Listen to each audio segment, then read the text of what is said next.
Welcome back to Whiskey with E. I'm Eric. Now today we are going to try another cigar. Alrighty, so pretty much you know that I have tried the Siglo number one, the COHIBA Siglo 1. We've tried the COHIBA Siglo 2. So you know what? It is time to try the COHIBA Siglo number 3. Alrighty, check that out. I hope that's focusing. I mean, look at that, guys. It's actually really nicely constructed. There's really no bumpiness, there's no nothing. It's actually really nice. Look at that dark, beautiful, chocolate looking wrapper. Alrighties. Can you see the holograms? Alrighties. Now, for everyone that doesn't know, this is six inches 1/8, so 155 millimeters long. It is a 42 ring gauge. There is even like a slight box press vibe with this because it did come out of a box. This one did not come in a tubos, so this one came out of a box. Oh, I wonder if you guys can even see that. Anyways, you know what?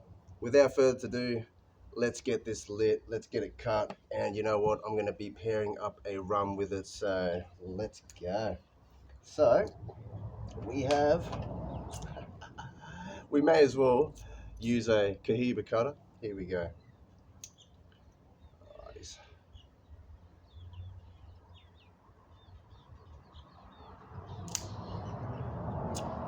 Oh, here we go. I didn't even show you the triple cap there, but I mean you guys can see it. I think. Alrighty, look at that. Oh, you guys can see the holograms. Alright. Now, for everyone that doesn't know, what makes Cohiba special? Well, let's get this lighter to work. Alright. Now, Cohiba is actually the indigenous, the indigenous word for describing tobacco. So there you go. So it's a Cuban indigenous word for describing tobacco. So you know what? No other cigar uses that word. So it's like this is the tobacco. All right. Mm.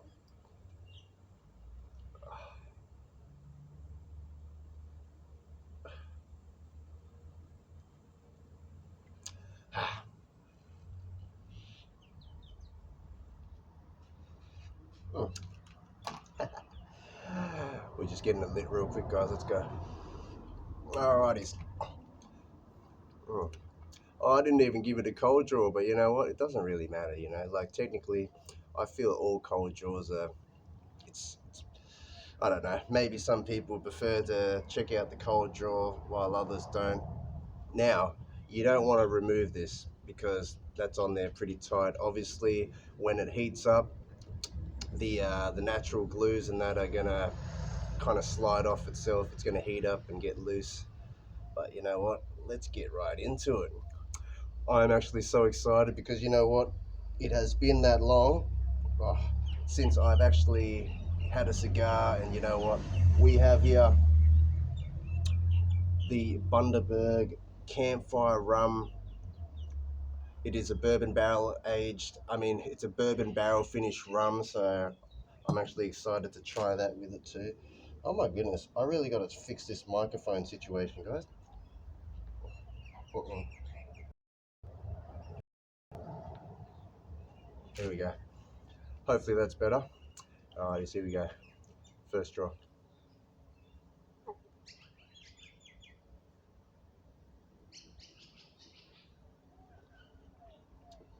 Mm. Oh, straight off the bat, it's spicy on that retro. Mm.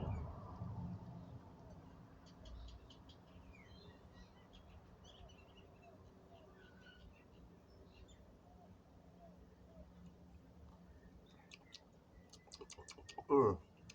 Very earthy, like very woodsy. It's not necessarily like cedar or anything like that, but you know, This is just the first third, guys, and at the moment it's just beautiful, guys. Mm.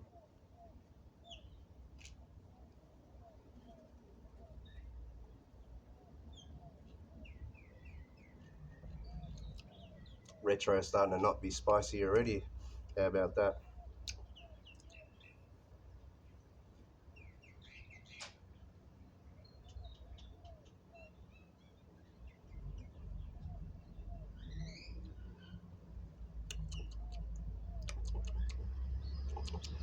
I'm getting like even a slight chocolate, which is very interesting.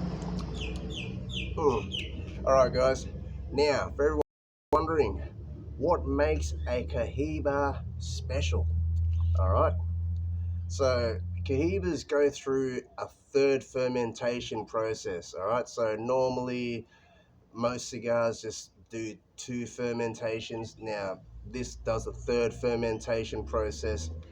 So I believe maybe it's the fillers that get put into a like a bourbon barrel, and then it goes for another extra fermentation process, which gives it that extra flavors. Let's just say. Mm. Now, now, for everyone that doesn't know, I think this was Fidel Castro's favorite cigar. All right, now he did used to smoke a whole lot of different Cuban cigars, but I think when he smelt his bodyguard smoking a Cohiba, he eventually he converted to the Cohiba. So I think he was more of a Lancero kind of man. So the more smaller ring gauges, longer, probably something along these lines, but maybe a little bit thinner. Hmm. You know what? We're just gonna keep going, guys. But I'm trying to not smoke this too fast. I'm trying to just relax on it. We don't want to really overheat it or anything. Mm.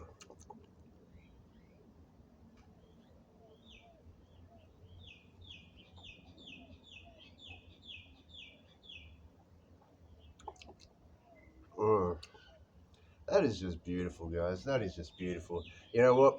Let's pour up some rum and see how this Bundaberg pairs up with the Cohiba. Now, I have tried Cuban rum, with a Cuban cigar before, like the Havana Club, is it? I think that was more of a on the vanilla side, so it was a whole lot more sweeter. Now, for everyone that knows, Bundaberg has more of a like that molassesy, butterscotchy note. Now, this particular release is more on the vanilla caramel side because of the bourbon barrel finish. But let's pour some up, eh? Mm,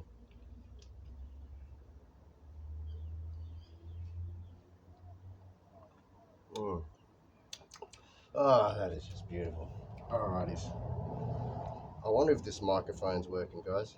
Maybe I should zip up my jacket so it's at an even. Oh, here we go.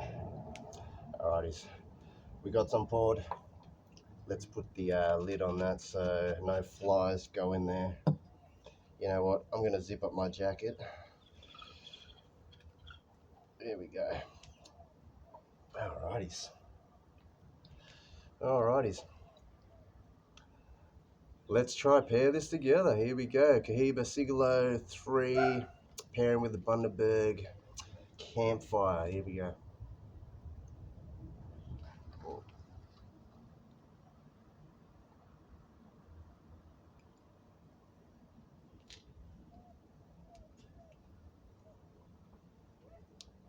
Mm.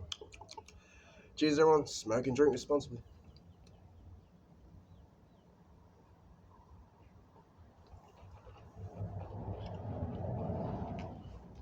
Mm.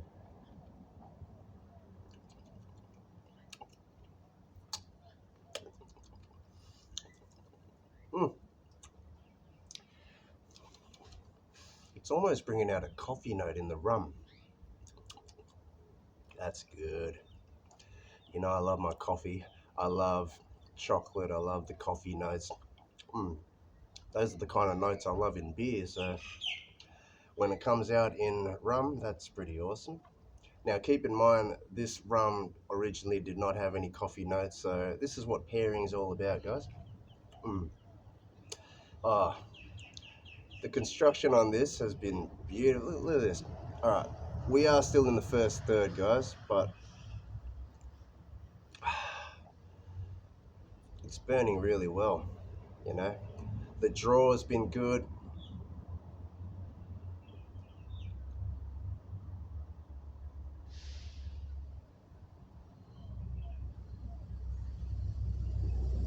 Mm.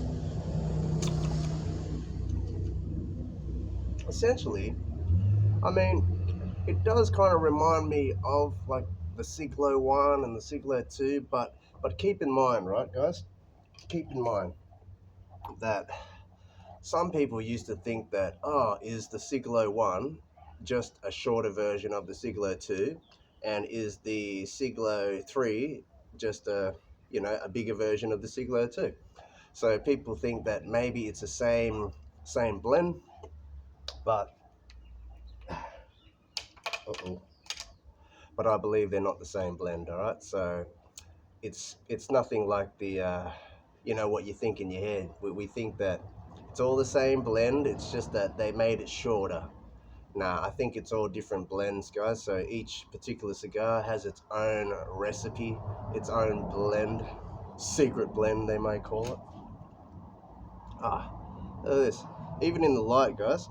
Even in the light, I see all these crystals. I see all these crystals. Now, now that may be called the plume.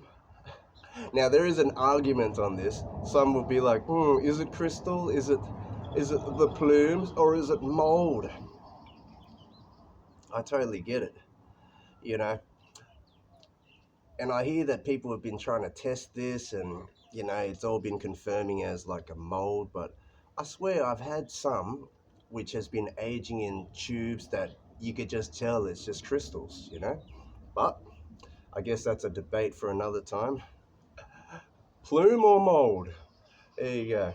You know what? Let's continue. I'm going to pause the video and we'll come back when we maybe hit the second, third.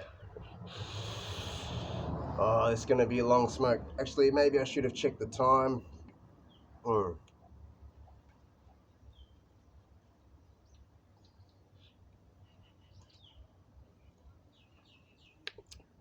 Ah, see that retro? It's not even spicy anymore, guys. Ah, it's just rich. It's like earthy, that slight, it's like woodsy, but it's not cedar.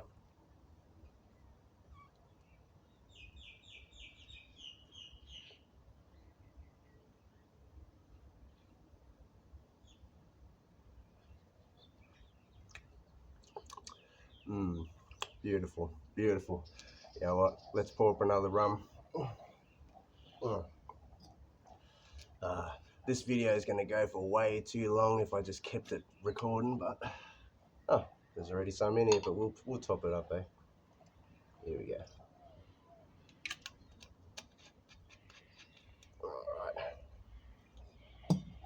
All right. Alrighties. Mm.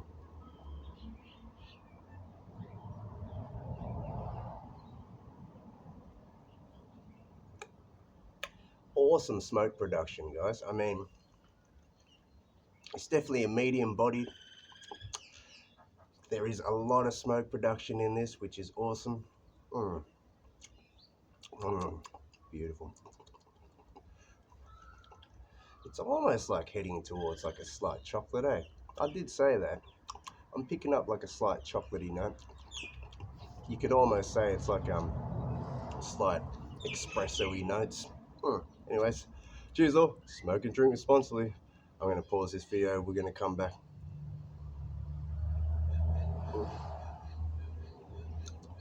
Mm. Yeah, it just brings out more oakiness.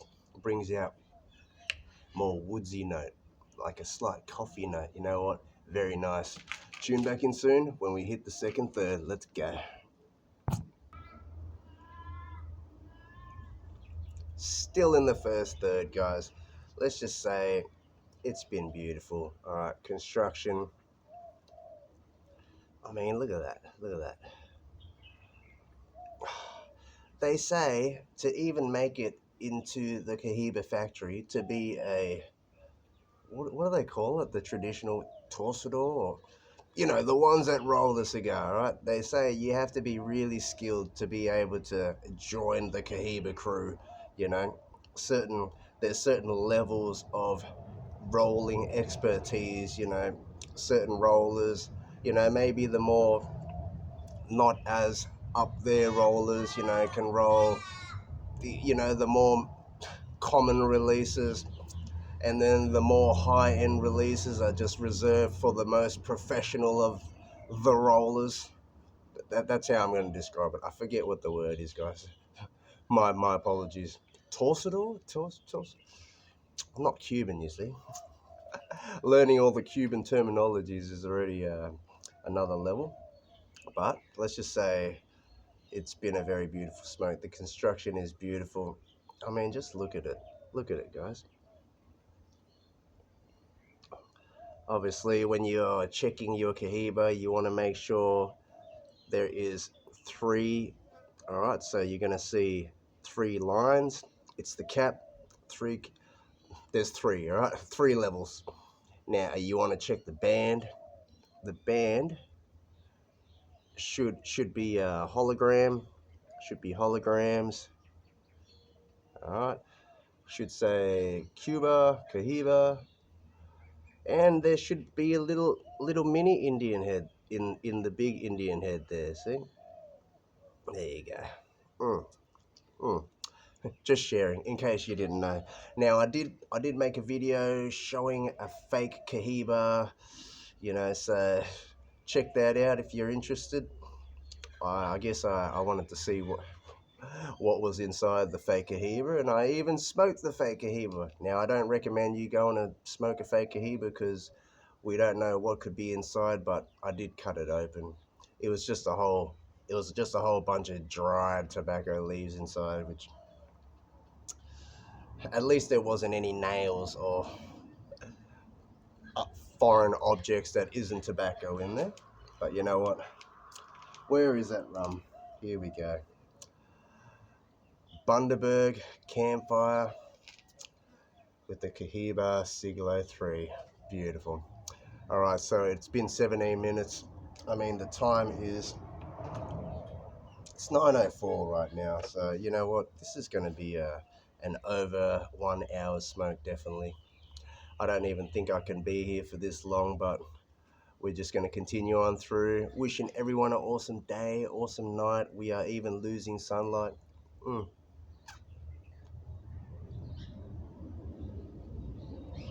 Sunlight's over here.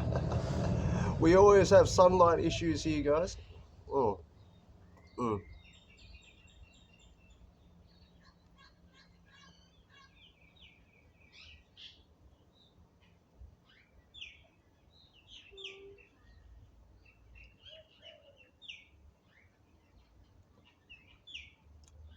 Mm. Ah, beautiful. For everyone that used to ask me, how do you blow rings? I may as well explain that now, eh? Alrighties. So what you want to do is you want to hold it in your mouth, alright? And when you're holding it there, when you click your jaw,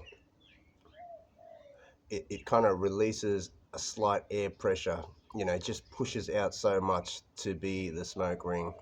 Now, you could even not click your jaw, but let's try not click our jaw then. Oh,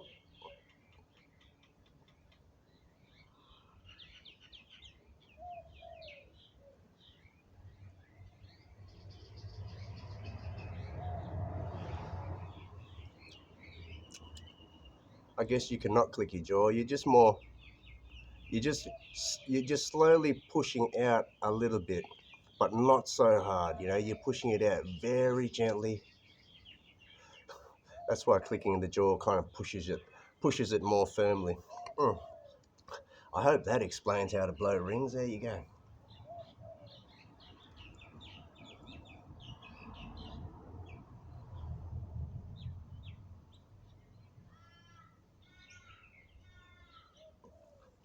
Keep in mind, we are outside, guys.